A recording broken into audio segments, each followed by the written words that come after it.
Assalamualaikum warahmatullahi wabarakatuh. Halo teman-teman semua, welcome back to my YouTube channel. Nama saya Nadia Hoirunisa, salah satu mahasiswi di Digitech University.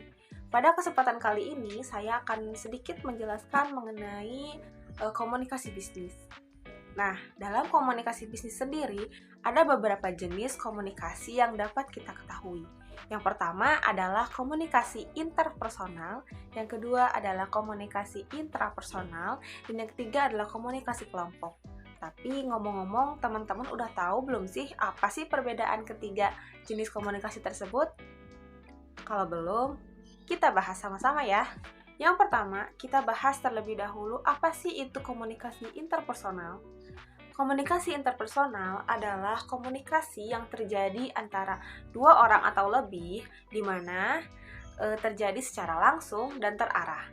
Tujuan utamanya adalah tentu saja yang pertama untuk membangun hubungan yang baik, dan yang kedua adalah untuk mendapatkan informasi yang ingin dicapai atau ingin didapatkan. Jadi begini Pak, ini kemarin kan saya udah iklanin di website saya. Ini Bu Elis berminat sama tanah yang Bapak jual gitu. Mungkin ada yang mau didiskusikan dulu. Silakan. Oh iya, Bu, silakan bagaimana? Baik Pak Rizkar, kan saya sudah lihat sendiri di internet mengenai tanah yang dijual oleh Bapak. Itu daerahnya strategis juga ya Pak. Soalnya saya cari tanah itu untuk keperluan pembuatan apartemen Pak. Oh iya Bu, itu strategis banget dan ke rumah sakit Om juga, tol juga ya, pasar, sangat strategis banget. Cocoklah buat Cuplikan video tersebut memperlihatkan contoh dari komunikasi interpersonal, di mana terdapat dua orang atau lebih yang melakukan komunikasi secara langsung dan terarah untuk mencapai sebuah tujuan ataupun mendapatkan sebuah informasi.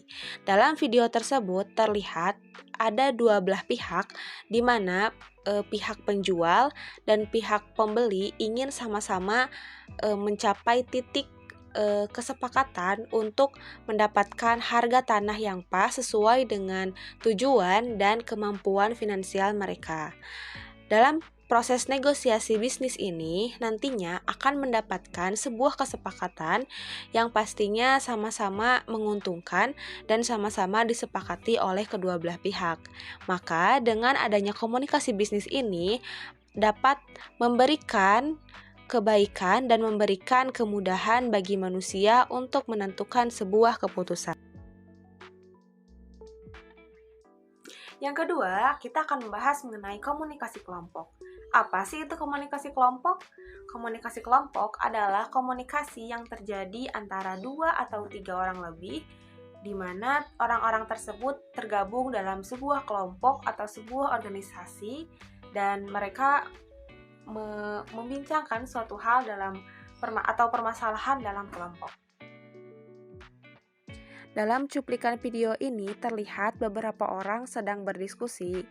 Ini merupakan salah satu contoh dari komunikasi kelompok di mana terdapat dua orang atau lebih sedang berdiskusi atau berkomunikasi yang tergabung dalam suatu kelompok atau tim. Dalam video ini terlihat seorang manajer pemasaran sedang memberikan sebuah saran dan memberikan sebuah solusi terhadap menurunnya angka penjualan pada bulan lalu. Maka mereka pun berdiskusi agar mendapatkan sebuah solusi untuk mengatasi masalah yang mereka alami. Dalam kelompok sendiri memiliki beberapa klasifikasi yang tentunya wajib kita ketahui. Yang pertama, ada ukuran. Kelompok dapat dibedakan menjadi kelompok besar dan kelompok kecil dalam sebuah tatanan masyarakat. Yang kedua, ada klasifikasi berdasarkan tujuan, yakni kelompok informal dan kelompok formal.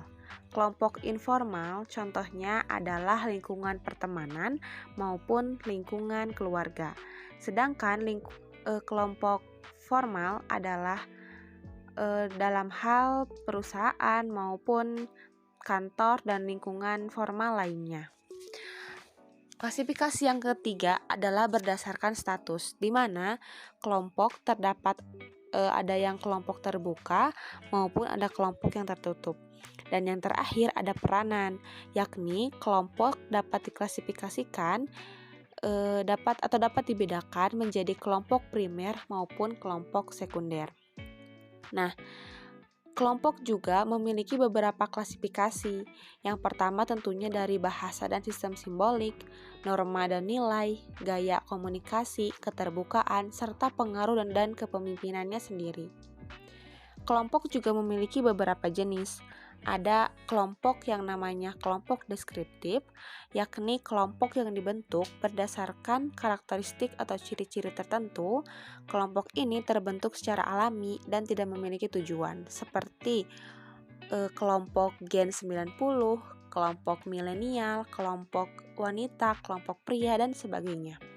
Yang kedua, ada kelompok preskriptif, yakni kelompok yang memiliki aturan dan norma yang harus diikuti oleh setiap anggotanya dan memiliki tujuan yang spesifik. Contohnya adalah agama, militer, dan organisasi lainnya.